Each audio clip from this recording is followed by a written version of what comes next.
What is up, everybody? Welcome back to episode 2 of season 2 of Tiger King, my review of this season of the series. And this episode blew me away. So much shocking and new information about Don Lewis that I had absolutely no idea about comes out in this episode, and it is truly bizarre. And man, I tell you, spoilers, of course. If you haven't seen the episode yet, go watch it on Netflix first. But man, it sounds like there's a possibility that Don Lewis is still alive. If he shows up at some point in time in this documentary, boom, mind blown. But here we go. Episode 2 is Carole Baskin's diaries. Carole's ex-boyfriend states that at first he did not think that she could have had something to do with Don's death or disappearance, but as time has gone on and as more information has come out, he does now thinks that she could have had something to do with it. He states that Carole was very kind to him, but that his son Todd would tell you a different story. They do indeed interview Todd. He states that Carole didn't want him around. He wasn't allowed in certain parts of the house. He was never allowed to have friends over, but the biggest thing was he was never ever allowed to bring up Don Lewis, Carole Baskin's first husband.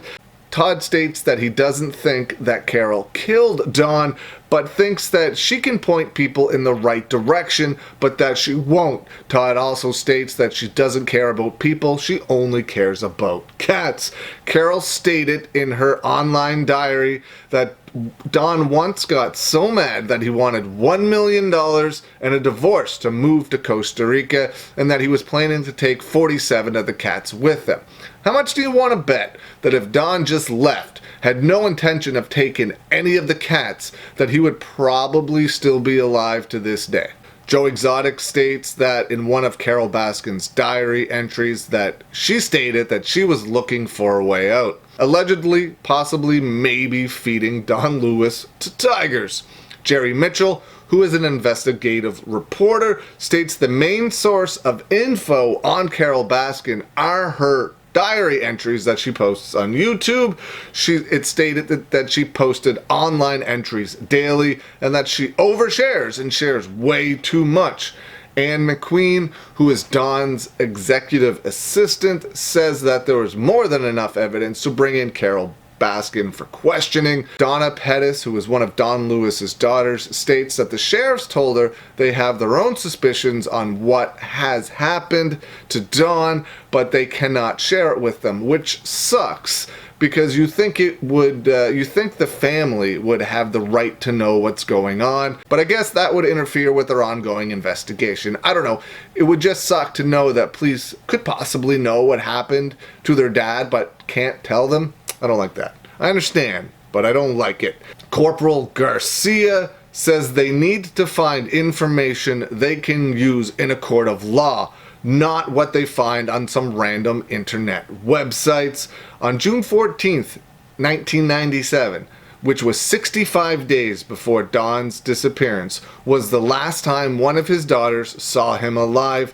States her dad told her in not so many words, he didn't come right out and say it, but states that he told her that there was trouble in the relationship with Carole Baskin, and that she knew that she being the daughter, knew that he was going to go to Costa Rica. Judy Watson, who is a former volunteer, states that Don told her one day that he was leaving Carole Baskin and taking all the cats with him. Again, I bet if he didn't include the cats in any of this, he would probably still be around to this day. In a diary entry on June 12, 1997, Carole Baskin states that Don told her he was going to poison all of the cats with antifreeze. She states when Don told her that, she told him to leave and not come back. Corporal Garcia again states that he will not discuss anything related to Don Lewis regarding anything that happened to Don in Costa Rica or anything that Don was doing while he was in Costa Rica. Joseph Fritz, who is Don Lewis's attorney, states there are little to no regulations in Costa Rica when it comes to big cats. Now, here's where it gets extremely bizarre and extremely interesting.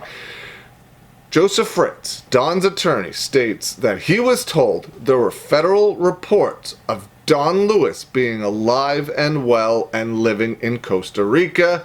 He then stated he had a friend that was high in law enforcement look into this for him. Then the camera crew, the filmmakers, had his executive assistant read a report that they got that stated that Don Lewis was alive and living in Costa Rica.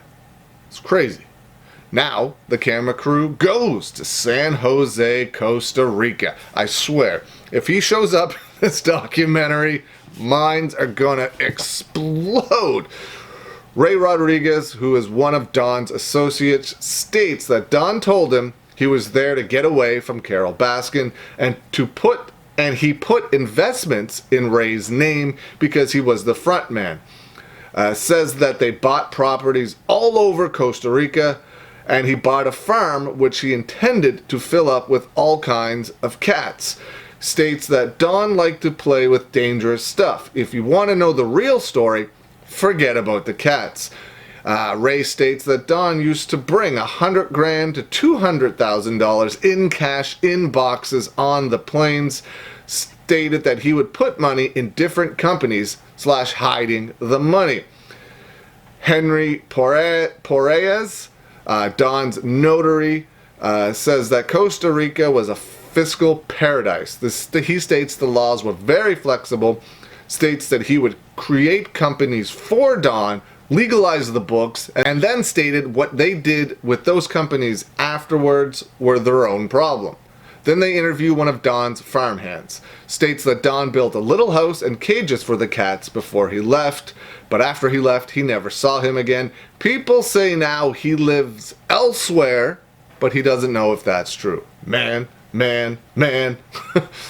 They interviewed Donna Pettis again. States in regards to the money that he was bringing into Costa Rica that sounds like her dad, and states that it sounds like her dad was trying to get his money out of the United States. So he was doing that because when he divorced Carole Baskin, he would have to give her less.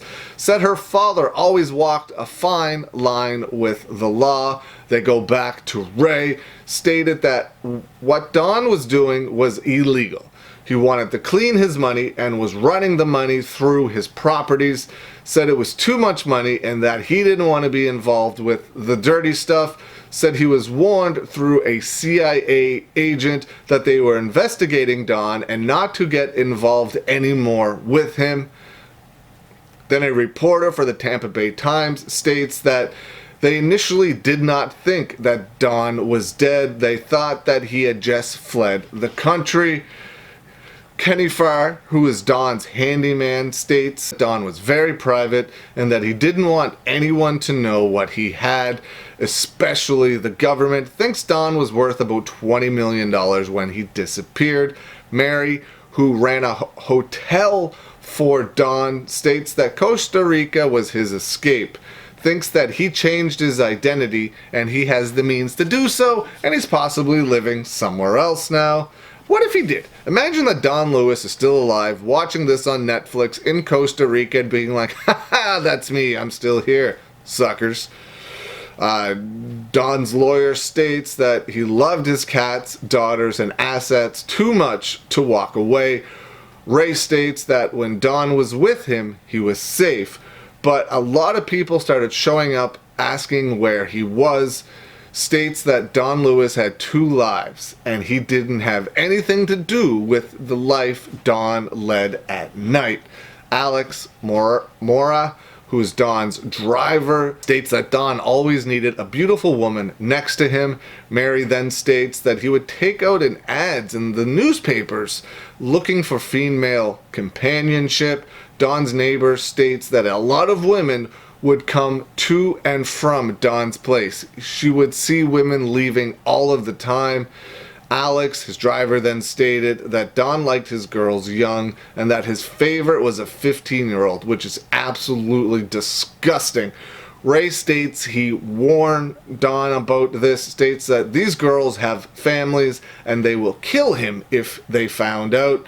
He also stated that Don told him if Carole ever found out what he was doing in Costa Rica, that she would also kill him.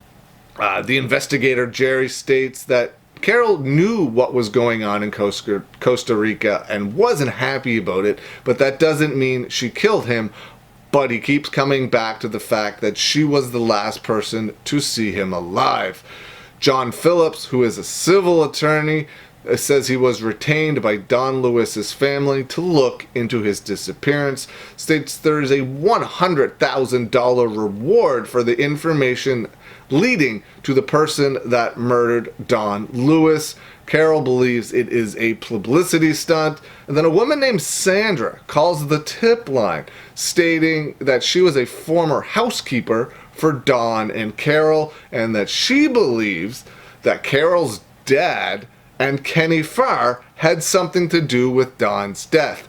There we go. Another twist in who possibly killed Don Lewis, if he is even dead. There's people that think he changed his identity and is living his life to this day in Costa Rica. So this is truly, truly, truly bizarre. I'm into it though. I cannot wait to start episode 3. What do you guys think? Do you think Don Lewis is possibly still alive? Or now do you think that Carole's dad and Kenny Farr had something to do with his death/disappearance? Let me know. Leave some comments below. I hope you're all having a great day, and I'll see you again soon.